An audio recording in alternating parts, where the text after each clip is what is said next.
nous allons voir ensemble aujourd'hui ce que veut dire former, ce qu'est accompagner et ce qu'est apprendre. Si on part du principe que transmettre, comme sa terminologie l'indique, c'est prendre quelque chose pour aller le poser ailleurs, alors on considérerait que le formateur transmettrait ses savoirs vers l'apprenant, et dans ce cas, l'apprenant serait vu plutôt comme un contenant, comme une bouteille, qui se remplirait au fur et à mesure avec les savoirs que le formateur va transmettre à son apprenant. Bon, évidemment, ce n'est pas le cas. Notre apprenant n'est pas un contenant que l'on peut remplir avec des savoirs. Mais dans ce cas-là, il se pose une question, comment peut-on former si on ne transmet pas ? Notre formateur, que fait-il ?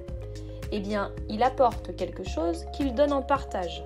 C'est son savoir, son savoir-faire, son expérience et son expertise.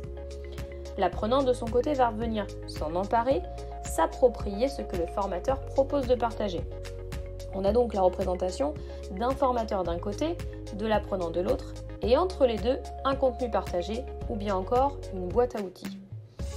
Il y a donc une relation qui se crée, qui est bien plus complexe qu'une simple transmission de savoir, puisque le formateur non seulement va partager, mais il va également accompagner l'apprenant dans sa démarche d'appropriation de ce savoir. Il y a donc une relation d'accompagnement. L'accompagnement, cela signifie que l'on va aider l'apprenant à s'approprier du contenu de notre fameuse boîte à outils. Effectivement, si on résume, pour pouvoir former un apprenant, il faut d'abord l'accompagner pour lui permettre de s'approprier des outils afin qu'il apprenne.